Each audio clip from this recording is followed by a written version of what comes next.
This news update is brought to you by... So, I'm meeting Rico later. Gotta check in with the girls, but first, let me check my usage on the MyLime app. Now, what should I wear? Hashtag sexy. He's here.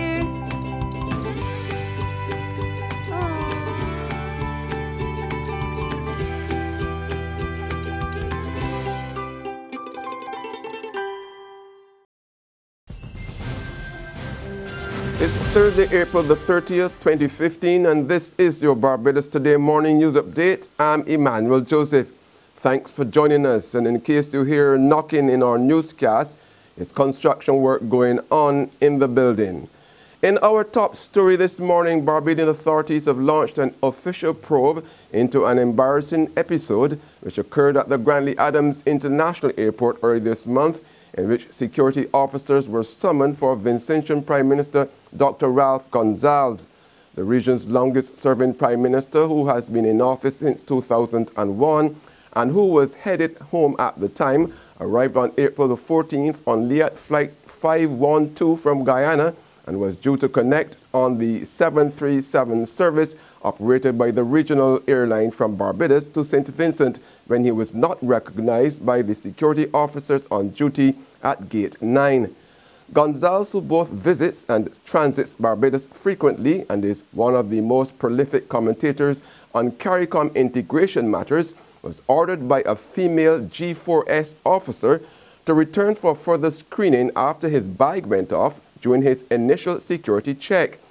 To make matters worse, Gonsalves was made to suffer through the rather demeaning episode without reference to any protocol officer after his flight was late in arriving from Georgetown.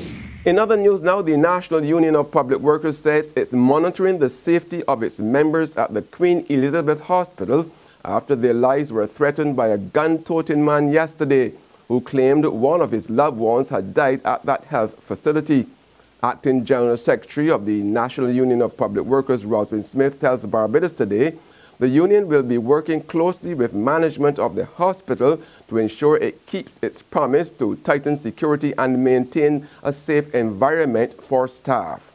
The management promised to look to see how best they can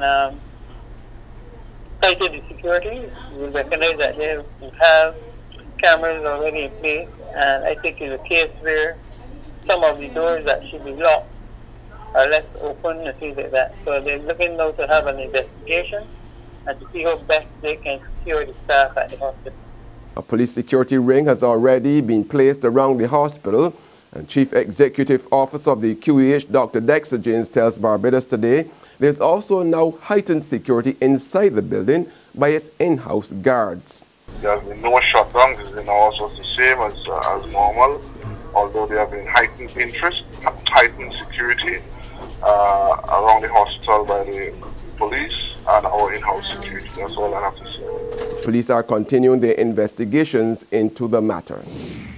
The Court of Appeal yesterday upheld and affirmed the sentence imposed on two of the four men who were found guilty of committing aggravated burglary at the home of former Member of Parliament, the late Sir Richard Haynes and Lady Carol Haynes. The four were Mark Austin, Roger Carter, John Haynes, and Andrew Haynes. The facts reveal that in December 2007, the quartet went to Sir Richard's home. John and Andrew Haynes remained in the car outside as the lookout, while Carter and Austin, who were armed, entered the home. Once inside, they robbed the victims and threatened them to open a safe. The burglars made off with US $7,000 and $21,600 in cash Barbados currency, a wallet, several pieces of jewelry, to the tune of $52,120,000. The men had a gun and a cutlass at the time. Prime Minister Frendel Stewart has signed a deal for oil exploration in Barbados' southern territorial waters that he says can lead to the island moving from being a net oil importer to an exporter in 10 years' time. Stewart signed the agreement with Australian company BHP Billiton, which will begin mapping these territorial waters in blocks named Carlisle Bay, measuring 2,498 square kilometers, and Bimcher, 2,506 square kilometers. BHP Billiton Vice President Dr. Neil McCormack signed on behalf of the firm, reputed to be the world's largest mining and resources company, operating across the world for more than 100 years. The University of the West Indies will be embarking on its new 5-year strategic plan next year, focusing on pulling Barbados and the rest of the region out of the economic recession. Outgoing principal of the UWI, Professor Sir Hilary Beckles, told a media conference at Cayfield campus on Tuesday that this will be the university's top priority. How are we going to participate in greater wealth creation? And as we speak about wealth creation, we have to speak about wealth redistribution. Because we do not want to generate wealth that is going to be consolidated in the hands of a minority, and the majority of our citizens do not have the benefit of that wealth. So we have to focus on how the university will interact with the owners of capital, the owners of wealth, as well as the ordinary citizen, our graduates as well. How are we going to create an entrepreneurial mentality that will focus on investment, reinvestment, and wealth generation? This has to be clearly a #1 priority for the University of the West Indies. There's regional and international news after this short break. Secure your future, be financially strong. Since 1983, we have been there for you. A smart range of products, great tax benefits. We're the solution to your hopes and your dreams. The Barbados Workers Union Cooperative Credit Union. The Barbados Workers Union Cooperative Credit Union. Humble beginnings to smart loans, smart savings. Save smart and borrow smarter, that's the move for me. Stability, prosperity, we're the solution to your hopes and your dreams. The Barbados Workers Union Cooperative Credit Union. The Barbados Workers Union Cooperative Credit Union.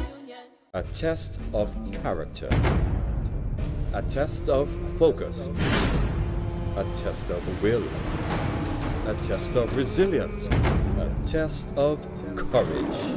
Barbados, the test is on. West Indies, England, May 1st at the Mecca. Tickets $30, $40, $50, and $60. It's on. Barbados is on. Welcome back with news from the region that St. Lucia's Prime Minister and Minister of Finance, Dr. Kenny Anthony, has told the country that the economy is in better shape than previously thought. When the Prime Minister introduced the 2015 estimates in the House of Assembly yesterday, he also revealed that the fiscal deficit is projected to fall 3.4% of GDP. The preliminary outturn indicates that total revenues and grants amounted to $989.2 million, while total expenditure is estimated to have reached $1.15 billion, generating a lower overall deficit of $126.4 million, or 3.4% of GDP. And finally, on the international scene, the UN has launched a $415 million appeal for those affected by Nepal's earthquake, as frustration mounts at the pace of relief efforts. The UN said it wanted to support the government's efforts to provide emergency relief over the next 3 months. Riot police have clashed with people trying to leave the capital Kathmandu, and there are reports of villagers blocking trucks carrying supplies. The government says it has been overwhelmed by the disaster. Saturday's 7.8 magnitude quake killed more than 5,000 people and injured at least 10,000. And on that note, we end our Barbados Today morning news update. However, you can join us this afternoon. Until then, remember to log on to www.barbadostoday.bb, subscribe to our e-paper and email updates, or like us on Facebook. You can also catch us on Izumi Media in bus terminals or screenplay at supermarkets and gas stations near you. Also tune into Channel 101 on Lime TV and Mix 96.9 FM. to get all the latest news and sports. I'm Emmanuel Joseph. Have a fantastic day. This news update is brought to you by... So, I'm meeting Rico later. Gotta check in with the girls, but first, let me check my usage on the MyLime app. Now, what should I wear?